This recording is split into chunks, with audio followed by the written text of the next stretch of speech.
Bien. Bueno.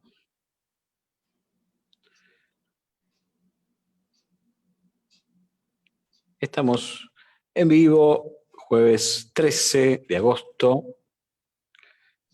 Nos toca otra noche fría.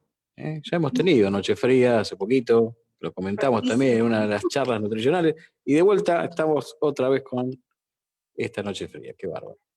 Bueno, vamos esperando que se vaya sumando un poquito de gente y vamos compartiendo, como todas las noches, los links para que los amigos se sumen y puedan disfrutar de esta charla, hacer alguna consulta. Hoy, con la licenciada Bárbara Saavedra, nos toca hablar de nutrición deportiva, ¿sí? Algo que también la gente consulta mucho,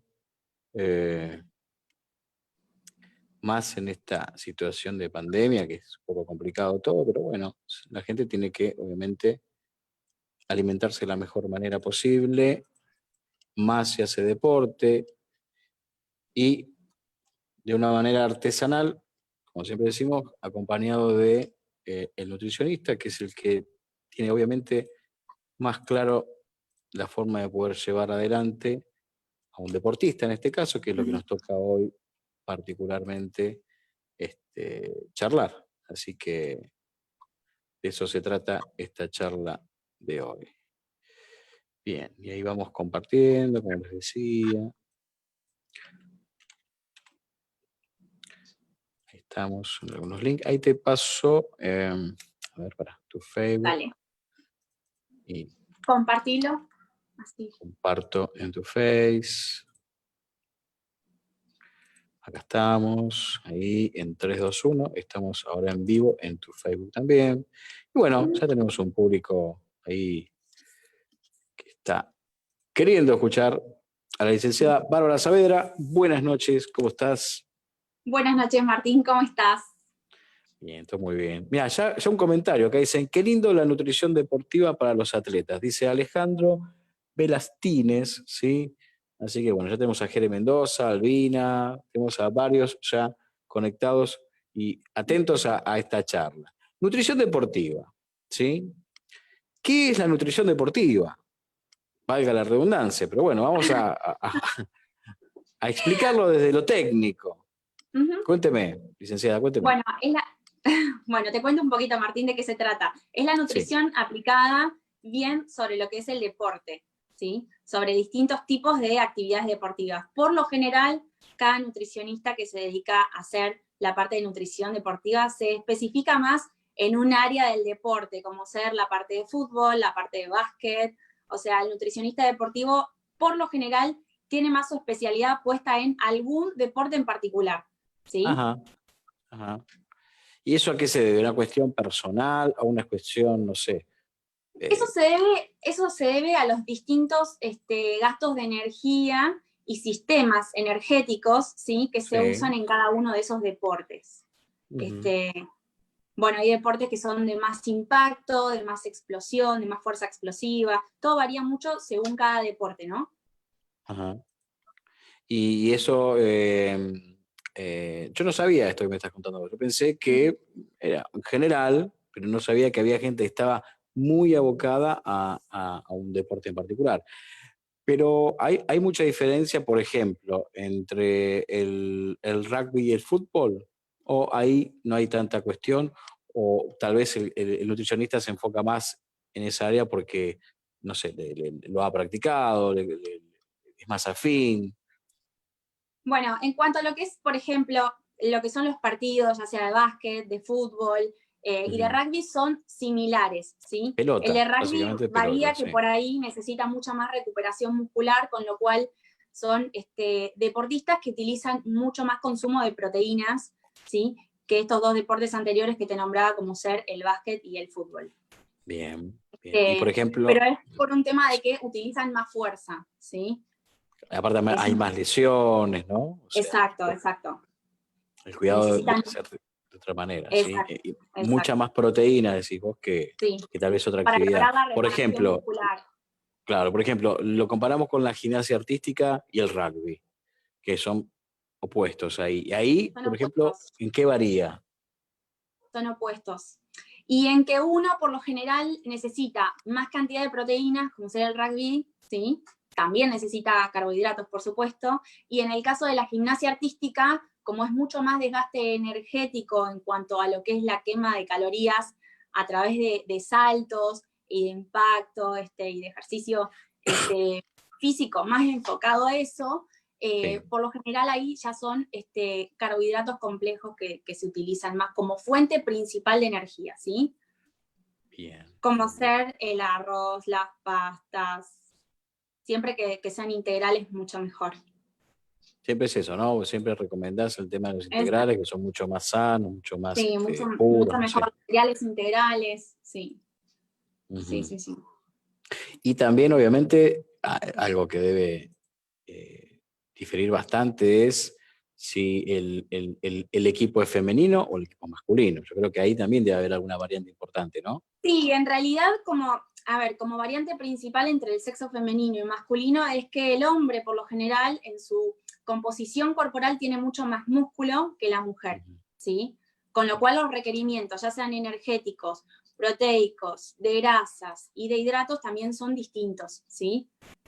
También varía mucho el grupo etario, ¿sí? La edad, de Ajá. las personas que están desempeñando el deporte. Ujú. En el tema de edades, por ejemplo, entre un grupo de adolescentes y un grupo de adultos Sí. mayores, ¿sí? Ya los que están ya no compitiendo, pero bueno, siguen dentro del deporte, ¿sí? Mayores de 50, por ejemplo. ¿Cuáles son esos dos extremos donde hay que hacer un poquito más de hincapié? En el ¿Cómo? calcio en uno, en la proteína del otro, por ejemplo, cuando tenemos esa diferencia de edades, ¿sí? Sí. ¿Dónde hay que apuntarlo un poquito más? Digo, por Me, me ejemplo, en la proteína a uno, en el calcio al otro, o no varía tanto la ¿Me podés alimentación. repetir de nuevo la pregunta? Entre dos grupos, Sí, ¿sí? Poner tenés un grupo de juveniles, ¿está? sí, Y tenés otro grupo de adultos mayores que ya no compiten, pero se dedican y siguen haciendo actividad, ponerle mayores de 50. sí. ¿Tá? Tenemos esos dos grupos, ¿sí? Bueno, hay La que ver también si uno es alimentación, amateur profesional, la claro, diferencia, ¿no? Y lo que te iba a decir, justo por eso me quedé pensando y te pedí que me repitas la pregunta, es que hoy por hoy muchas veces los equipos, ya sea de fútbol, los planteles deportivos, están sí, acomodados en edad por destreza deportiva, ¿sí? O sea, y no por la edad fisiológica de la persona. Es decir, chicos de 15 años con chicos de 20, 25 años jugando en la misma categoría, ¿sí? Pero es por una cuestión de destreza deportiva, ajá, de bien. talentos deportivos, Ujú. ¿sí? ¿Y eso se ve un poco más en el fútbol, por ejemplo? Eso se Hay ve un una... poco más en el fútbol, también en el básquet, también en el básquet. Las edades también varían mucho, Martín. Hay deportes en las que las edades por ahí permiten una flexibilidad un poquito más de años, este, de trabajo deportivo, ¿no? A Claro. nivel profesional, ¿sí? Ujú. En cambio, hay deportistas que se tienen que retirar antes porque ya el deporte lo exige de esa forma. ¿Mm? El Exacto. fútbol, por ejemplo, es un deporte en el cual los deportistas que se dedican a dicha actividad tienen una vida útil corta, ¿sí? Por ahí el que tiene también más vida útil dentro de lo que es el deporte del fútbol es el arquero, ¿sí? Pero después el resto, claro, el resto del plantel es como que un poco menos edad. Ah, pues tiene mucha más exigencia, no sé, Sí, sí, mediocampista o el exacto. 10, ¿no? O sea, el arquero como que tiene otro gasto calórico inclusive, básicamente, porque Sí, está más a la sí, también, expectativa, está más también, estático, ¿sí? también, Perfecto. ¿Y qué también. opinas? No sé si sabes que, por ejemplo, los que estamos en el tema de los deportes de combate, y particularmente el boxeo, estamos esperando el regreso de un grande del boxeo, y también grande en el sentido de edad, porque es Mike Tyson, que Wow, vuelve, después de los 53 años, vuelve a pelear, vuelve a competir, ¿sí? Y se lo ve en los entrenamientos, yo te diría que prácticamente igual o incluso mejor que en sus buenas épocas. No sé si lo pudiste ver eso o lo chequeaste. No, no lo vi, no lo vi, pero tiene mucho que ver también con un potencial genético que tiene Eso un te iba a dar. talento y una destreza deportiva particular y que lo acompañan y lo van a acompañar seguramente el resto de su vida. La Sí, genética son juega estas un joyas papel deportivas fundamental, ¿no? que... ¿Cómo? La genética juega un papel fundamental en todo esto Sí, también. fundamental, fundamental, fundamental. Ujú. Que eso, esto de la alimentación y la genética, es cierto que viene, por ejemplo, desde la parte materna, desde tu abuela materna, que es como que marca puntualmente lo que puede venir en las siguientes generaciones, En o realidad, no varía mucho. no. En realidad, bueno, el tema de la genética es muy complejo y muy largo, pero lo vamos Sí, a sintetizar muy resumidamente. dale. El tema de la genética, a ver, los factores genéticos sí vienen de los abuelos, no particularmente de la abuela solamente, ¿sí? Son los Ajá. abuelos, ¿sí? Esos abuelos, tanto por parte materna como por parte paterna. Pero es todo un árbol genealógico, ¿sí? Hay genes que tienen más predisposición a desarrollarse que otros. Uno los puede tener genéticamente y puede o no desarrollarlos, ¿sí? A lo largo de la vida. Eh, Ujú. bueno, como te digo, es complejo, pero no es exactamente por la abuela materna que vienen todas las predisposiciones genéticas. En realidad, Ujú. cada persona tiene una mamá y un papá, y esos papás que tiene cada persona también tienen sus papás, y esos papás también tienen los suyos, que terminan siendo los abuelos, los bisabuelos de uno, ¿no? Y así sigue la cadena del árbol genealógico para atrás, ¿sí? Claro. Pero esto viene de generaciones en generaciones, ¿sí? Ujú. Ujú. Y la alimentación, por ejemplo, la frecuencia de un deportista, ¿sí? Tomemos, no sé, tomemos fútbol, por ejemplo, ¿te Por parece? ejemplo, Eh, hay mucho mito, ¿viste? ¿Cuántas comidas comen? Comen 6 comidas, 4 comidas, comen fuerte a la mañana, comen más tranquilo a la noche. ¿Cuál es la realidad? O si vos tuvieses que tomar hoy no sé, por ejemplo, un deportista, un jugador de fútbol de acá de Dálmine, ¿sí? mm, Este, ¿qué tipo de alimentación le construirías a ese jugador? bueno, mira, particularmente en este momento de cuarentena, ¿sí? La alimentación sería totalmente distinta, ¿sí? En este momento de cuarentena se estaría recomendando que un tercio del plato pertenezca a lo que son proteínas en cuanto al almuerzo, que un tercio del plato pertenezca a todo lo que son vegetales, ¿sí? Y un tercio del plato pertenezca a todo lo que son carbohidratos complejos, como ser pastas, arroz, como te decía previamente. Esto sería para almuerzos, ¿sí? Y esto Para es almuerzos. en un Ajá. deportista de elite, en este momento que no estaba entrenando, ¿sí? Entonces, que hace un entrenamiento en su casa, ¿sí? Entonces lo puede Sí, hacer sí. para almuerzo de esa forma. Y para cenas, carne más vegetales, mitad del plato y mitad del plato, ¿sí? Después lo que son desayunos y meriendas, sí, infusión con leche, tostadas, obviamente en una cantidad adecuada, ¿no? Eh, Claro, claro.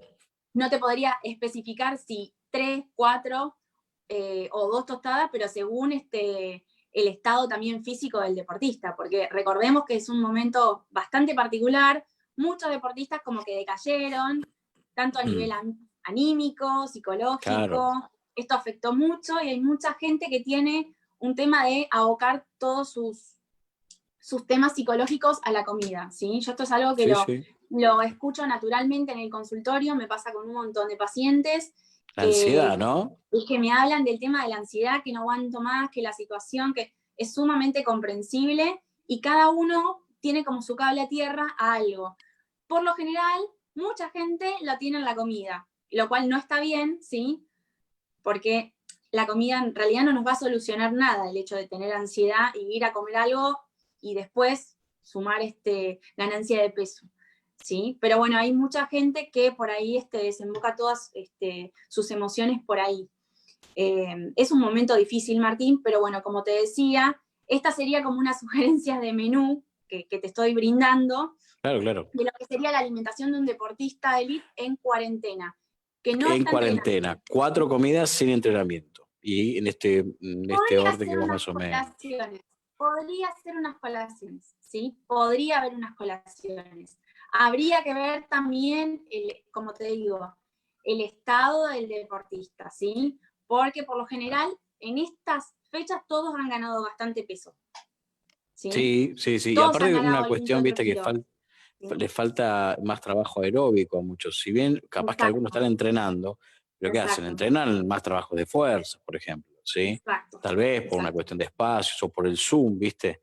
Yo Ujú. lo veo con mis alumnos. O sea, hacemos Zoom y tenemos un 2x2 para movernos. Y bueno, sí, hacemos ahí saltito, un poquito de soga, movilidad, pero después es todo Claro, básicamente trabajos funcionales. Y, exacto, sí. y, y el, y justamente me contaba que cuando se empezó a habilitar esto de poder salir a correr, salían a correr y se morían, a pesar de estar entrenando, ¿tá? De no haber Sí, sí, dejado, sí. pero el factor aeróbico era tremendo, ¿sí? Tremendo, tremendo. Es que es Acá, un sí, decime. sedentarismo que por ahí no están acostumbrados a tener. Entonces influye Ujú. mucho. Claro, claro, claro. Es verdad. Acá Leandro Sánchez dice, a mí las harinas me acotan, no sé si acotan o acortan, mi rendimiento en bici y las reduzco bastante, o sea, él baja mucho el tema de las harinas. Y Alejandro dice, la alimentación paleolítica son buenas para las preparaciones. Ah, bueno, hablemos de eso. La alimentación paleolítica, ¿sí? Hay Eh, muchos de- mitos sobre las dietas. Yo, mira, te soy sincera, Martín, no me Ujú. pongo a leer particularmente de cada dieta que existe porque tenemos la dieta del gorgojo, la dieta de la luna, la dieta Sí, de un montón de dietas, la sí, dieta, sí, sí. bueno, del agua de mar también. Lo que pasa es que ya esto, por ejemplo, lo paleolítico, ¿no? O Sí, tiene mucho que ver intermitente, con creencias particulares claro, y y está son como ya alimentaciones. movimientos inclusive. Somos paleolíticos, una cosa así, ¿viste? Claro, hoy, No, hoy somos todo es así, alimentaciones hoy todo es así. estrictas y aparte tienen como unas características particulares, al igual que las Claro. dietas disociadas. Las dietas disociadas también, hay un montón de dietas disociadas, que lo Ajá, que hacen disocian, o sea, eligen una cierta cantidad de alimentos de un tipo, unos sí, unos no, ¿sí? O sea, como que hay alimentos que se discriminan terminantemente y otros que no, ¿sí? ajá. Pero a la larga como que son dietas que no llevan a un estilo de vida. Yo siempre trato y busco que el paciente opte la alimentación por tener un estilo de vida que lo pueda llevar a lo largo de su vida, ¿sí? Que lo pueda mantener, que pueda ir a un cumpleaños y no se tenga que llevar su vianda, Claro, es verdad ¿sí? eso. Sí, Por lo general, nosotros en la sociedad tenemos lo sí. que es la dieta mediterránea, ¿sí? Que es como lo más conocido y lo más Ajá. difundido, que es una alimentación variada, totalmente variada, ¿sí? Ya sea carne, pollo, pescado, hay incluso consumo de harinas, ¿sí? Hay consumo de legumbres, hay consumo de cereales, hay consumo de frutas de verduras, frutas secas, ¿sí? Es una alimentación Ujú. muy variada y es a lo que apuntamos por lo general, ¿sí? Es Claro, a lo que más apuntamos porque es lo más variado, ¿sí? Es equilibrado. Entonces está bueno porque se pueden consumir un poco de alimentos de todo tipo. ¿Mm? aparte de la ventaja que nosotros acá, o Variedad de particularmente nutrientes. en la Argentina, claro, tenemos mucha variedad, Sí, ¿viste? sí. Ni hablar de, bueno, obviamente del consumo de carne. Yo tengo, viste, mi maestro de artes marciales de Kung Fu es taiwanés, y Sí. claro, cada vez que vienen acá, viste, la carne, el asado, que yo, y eso que él lleva una dieta más vegetariana en realidad, pero bueno, obviamente Muy cada vez que basada viene en acá plantas. aprovechan, sí, sí, claro. Sí. Y vos sabés que, pero también él me contaba que como que ya en Taiwán particularmente la variedad de las carnes nada que ver, ¿viste? O se usan eso, las carnes más hervidas, ¿viste? En sus platos más tradicionales, entonces como que no es Sí. lo mismo. Y acá tenemos todo, porque básicamente en Argentina tenemos la posibilidad de tener todo. Somos todos, sí. Y es muy Sí. importante esto de poder variarlo, ¿no? Totalmente, totalmente. Acá dice, la otra, estoy delgado y trato de buscar alternativas, dice Leandro, que no sean harinas para al menos sentirme mejor. Bueno, pero vos hablabas de los carbohidratos más complejos, por ejemplo, como para Sí, yo darle hablé algún en tips. realidad de lo que son, claro, hay que ver, mira Martín, todo depende mucho de la persona, ¿sí? Del Sí. estado físico de la persona, de las Ujú. enfermedades o no que tenga de base, y de los alimentos que pueda o no contemplar ese plan de alimentación que sugiero, ¿no? En realidad Sí, cada persona tendría el suyo, cada persona tendría un plan de alimentación individual, como yo lo hago en claro, el consultorio, como corresponde, sí. eh, pero claro, en cuanto a la pregunta que nos hace este chico, ¿cómo se llama? Leandro. Leandro. Bueno, en cuanto a la pregunta que nos hace él, particularmente te diría en que hay que fijarse en todos esos factores y también fijarse a ver cuál es el porcentaje que él tiene de masa muscular y de masa grasa, para saber también a costas de qué aumentamos de peso, ¿sí? Porque siempre es recomendable, si hay que hacer ganancia de peso, es ganancia de peso a costa de aumento de la masa muscular, no de la masa grasa. Si yo, por ejemplo, tengo una persona que la tengo que hacer aumentar de peso, y no hace deporte, y vamos a tratar de que haga deporte, obviamente, pero vamos a ver también en cuanto a la cantidad de hidratos de carbono que le damos, para que no sean de más, ¿sí? Para que eso no lo reserve como energía y le lleve a un aumento de peso a costa de masa grasa, porque en definitiva los hidratos se van a terminar convirtiendo en grasa, ¿sí? Claro. Si eso no si esa energía que se consume no se quema, se queda en el organismo y se transforma en grasa, ¿sí? Suponte, porque el otro día justo salió una charla, creo que te había comentado, con un alumno sobre el tema de la hipertrofia, ¿no? Sí. La ganancia de peso, lo que estás hablando vos, ¿no? Ganancia de peso Uh-huh. a nivel Sí. muscular, qué sé yo. Suponte que yo quiero hacer hipertrofia, que soy una persona delgada, ¿sí? Que tengo mi peso normal, establecido bien, y quiero hacer hipertrofia. Y tengo, no sé, una alimentación diaria, suponte, de 1.600 calorías estaría bien para una persona más o menos mediana, o sea, ¿está bien? 1.600, Y ¿estamos bien ahí? deportista, un poquito más. ¿Un poquito Sí, más? Bueno, depende cuántas 2.000, veces entrenes, 2.200, sí. por ahí más o menos. Bueno, Sí, más o eh, pe- menos. bueno, pero ponele que yo digo, bueno, ahora que yo quiero ir a la hipertrofia, quiero hacer aparatos, necesito ganar músculo porque quiero transformar mi cuerpo. De ese número aproximado, 2.000 calorías, 2.200 más o menos, ¿sí? Y me quiero Sí. pasar al otro bando, por ejemplo. ¿Cuánto tendría que subir en calorías? Con una buena alimentación, obviamente. Con una buena alimentación. En realidad, la recomendación de calorías, nosotros siempre hacemos un porcentaje que es 55, 15, 30, pero eso se puede alterar. Son A ver, 55 más o... Esto es para una persona con normopeso, ¿sí?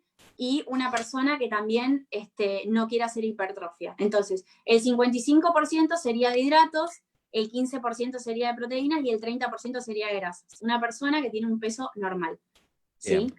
Esos porcentajes estarían divididos en la cantidad de calorías que esa persona consumiría por día. Ahora, si ya tenemos el caso, por ejemplo, de un deportista que quiere hacer hipertrofia, ya nos iríamos a un porcentaje de un 20 o 25% de proteínas en la alimentación, ¿sí? Ajá.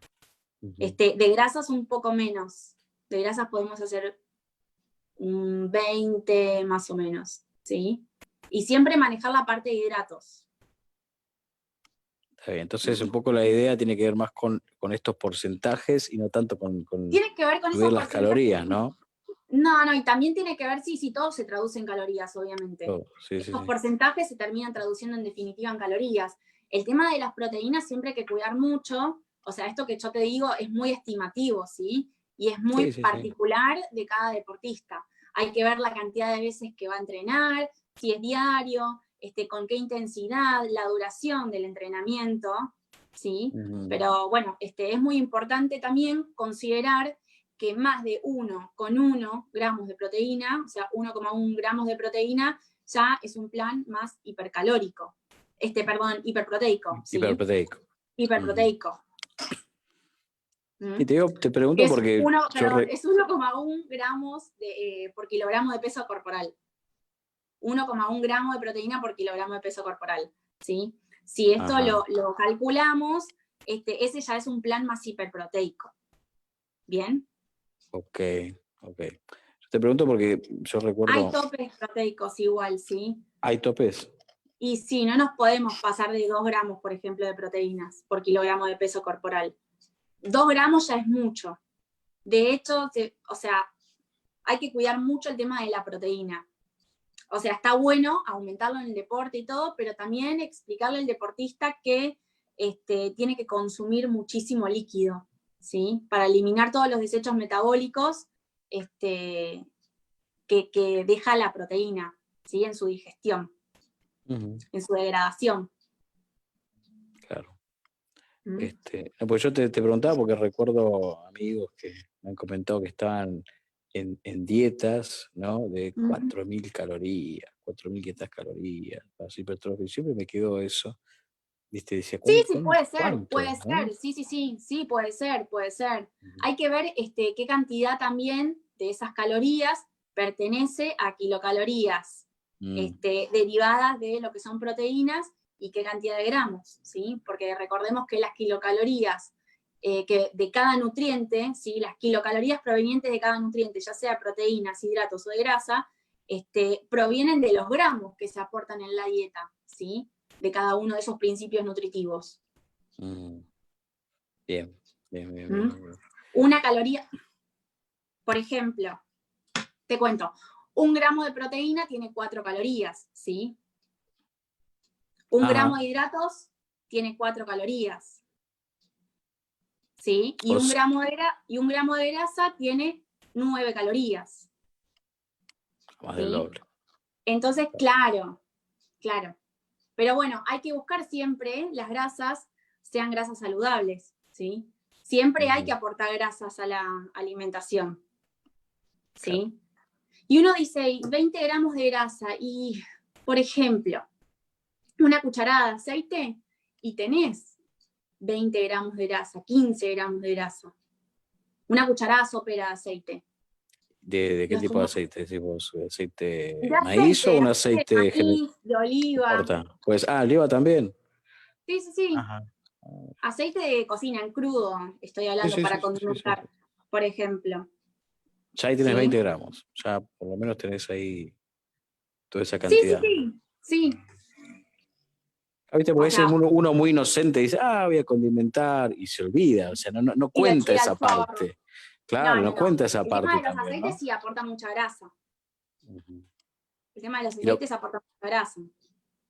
Bueno, lo mismo, ¿no? Que comer una milanesa frita o una milanesa al horno. O sea, ahí también es obviamente, mucha diferencia, ¿no? Es mucha diferencia. Pero ahí está el punto. Mirá, a ver. Es preferible siempre, cuando se consumen las grasas, siempre consumir en forma de aceites, en crudo, para condimentar los vegetales, ¿sí? En almuerzo o cena, ¿sí? Ajá. Y o cena. ¿Bien? Pero consumir en crudo, no utilizar así el aceite de cocina para cocinar. Lo recomendable para cocinar siempre es usar el spray vegetal en aerosol, que todos conocen, las marcas, Fritolin, Natura, hay varias, está Cocinero también, pero bueno, eso es lo recomendable. Y siempre cuando uno elige las grasas que van a aportarse en el plan de alimentación, siempre es recomendable que buscar el perfil de grasas, ¿sí? Buscar un perfil de grasas que sea saludable, ¿sí? Y vehiculizar esas grasas saludables a través de el aceite crudo, ¿sí? Que vamos a poner, como te decía, en almuerzo, cena, para condimentar. También a través de frutos secos, ¿sí? Nueces, almendras. Claro. Tratar de buscar ese tipo de alimentos, ¿sí? Evitar todo lo que son fritos, evitar las mantecas, las margarinas, las achuras, las vísceras, ¿sí? Todo lo que son comidas. Me está doliendo acá. Me está doliendo acá. Todo lo que son comidas copiosas, ¿sí? Y muy grasas, la buceca, el locro. Claro. Eso más para un invierno, mucho frío. Sí. La manteca y la margarina, ¿sí? Manteca versus margarina. De igual modo. Tienen grasas.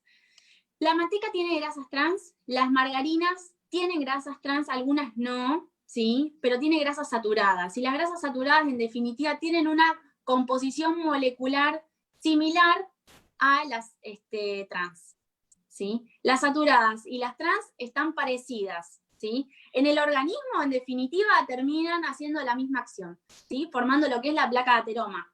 La placa de ateroma es toda una acumulación de grasa que es lo que tapa las arterias, ¿sí?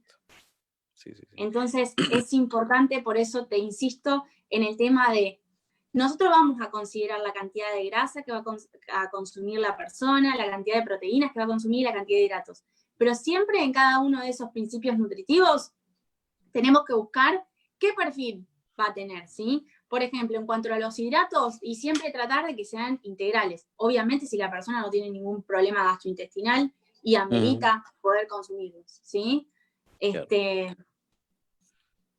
Bueno, en cuanto a las proteínas, buscar los alimentos que vamos a cubrir esa ingesta proteica. Y en cuanto a las grasas, también elegir el perfil de las grasas, ¿sí? O sea que, y aceite versus manteca para cocinar. Bueno, en realidad justamente la manteca está como muy tirada abajo, pero ya sea para cocinar, para untar, para todo. Es sólida a temperatura ambiente. El hecho de que sea sólida a temperatura ambiente me habla de que, no me voy a entrar en la química ahora, pero me habla de que, claro, toda su composición química, bueno, habla de que tiene un perfil de ácidos grasos saturados y trans, en mayoría a lo que puede llegar a tener de ácidos grasos mono y poliinsaturados, con lo cual la descartamos porque a nivel vital es mala. Es mala. No suma. No suma para nada, no no. suma. Mañana casualmente con Daniel Reale, que es gastroenterólogo, vamos a tener una charla y también vamos a tocar un poquito el tema de alimentación saludable. Bueno, bien. Así que es fundamental también esto para estar sanos a nivel intestinal, todo eso. ¿Sí? Y esto de la flora intestinal, por ejemplo. La gente habla mucho, ¿viste? Los yogures, todo eso. ¿Hasta qué punto es sano? ¿Hasta qué punto no? Hay gente que no tolera, por ejemplo, los lácteos. No, hay mucha gente intolerante a la lactosa y no lo sabe.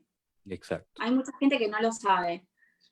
A mí me han llegado varios casos acá al consultorio de gente que me dice, no puedo tomar leche a la mañana, pero no puedes tomar leche a la mañana o no puedes tomar leche. No sé, me cae mal. Y te dice, y le cae mal, y no lo sabe, y es intolerante a la lactosa a veces, ¿sí? Pero bueno, el que no es intolerante a la lactosa también tiene que considerar de que si no consume leche nunca y la introduce de pronto un día, se va a descomponer probablemente porque la lactosa, ¿sí? A nivel intestinal es absorbida por una enzima que se llama lactasa. Enzima que se sintetiza a partir del consumo, ¿sí? De la lactosa. Se sintetiza por estimulación. Es decir, si yo siempre consumo leche, ¿sí? Lo cual la leche tiene lactosa, siempre voy a tener lactasa en el intestino para poder absorberla. Si yo no consumo nunca, probablemente la enzima no está en el intestino, con lo cual la persona va a consumir la leche y se va a descomponer. ¿Bien? Esto se genera por estimulación. Entonces, ¿qué pasa? La persona que quiere empezar a consumir lácteos, ¿sí? Si vamos a empezar por lácteo, vamos a empezar por una leche baja en lactosa o deslactosada completamente, que ahora ya hay completamente deslactosada. Sí, la cero lactosa viene ahora. Después se va avanzando, ¿sí? Y se va pasando un yogur, el yogur descremado o entero, ¿no? Pero bueno, el yogur en definitiva tiene muchísima menos lactosa, ¿sí? Y después recién se puede llegar a la leche, ¿sí? Ya sea entero o descremado. A todo un proceso. Pero bueno, tiene todo un ciclo, ¿sí? Que es de progresión, que es de adaptación gástrica, ¿sí? Hay que hacer una reeducación gástrica, hay que hacer una adaptación gástrica, hay que volver a permitir que ese intestino sintetice la enzima que le falta porque no había consumo de ese tipo de alimentos, ¿bien? O sea que se puede revertir esa situación. Se puede revertir, sí. Sí, se puede revertir. ¿Y qué pasa viste, cuando hay gente que tiene reflujo. Esto que mañana también lo voy a preguntar al doctor, ¿no? Reflujo, por ejemplo, cuando come, no sé, un pedacito de pan, una facturita, un tomate. Ahí donde tenemos el problema. En las harinas, una cuestión intestinal.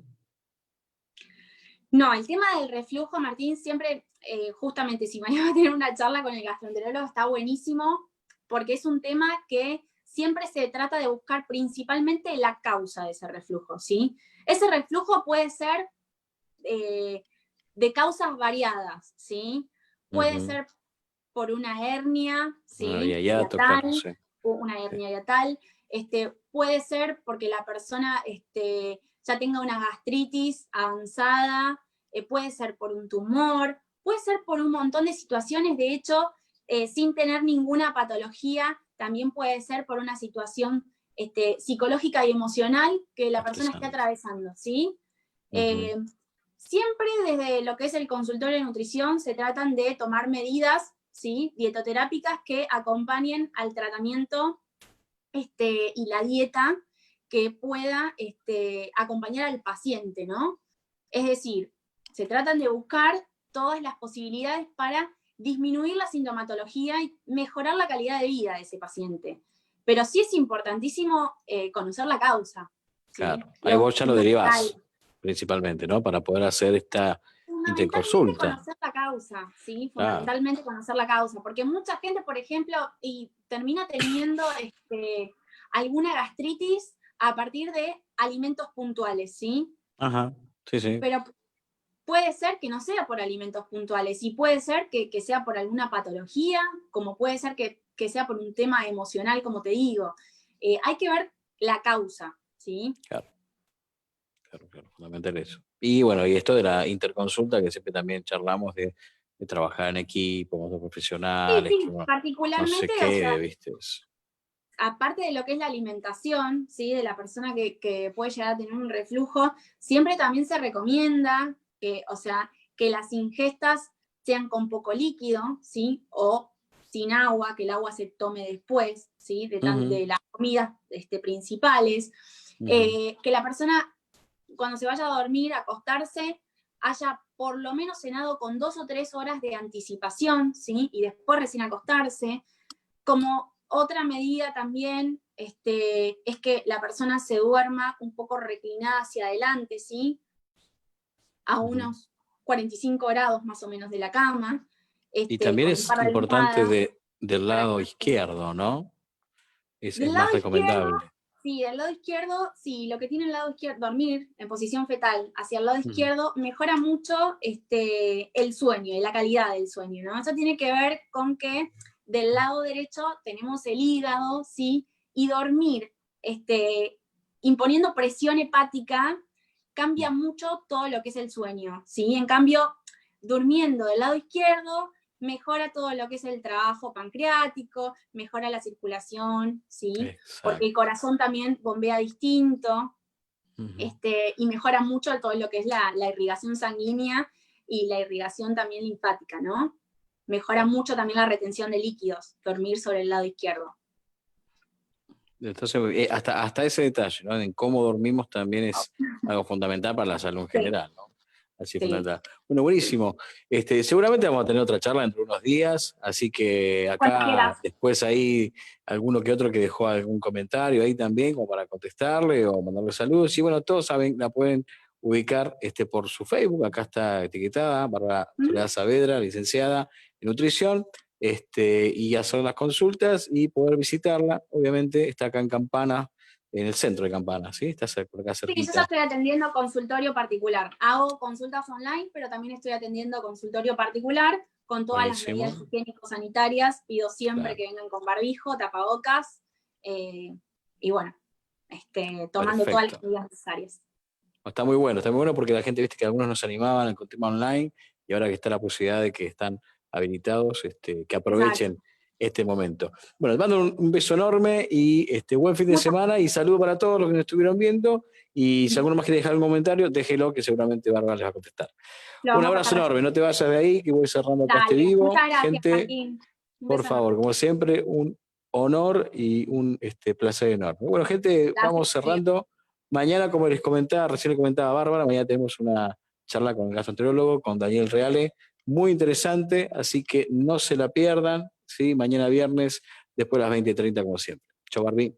Adiós, adiós. Chao, nos vemos.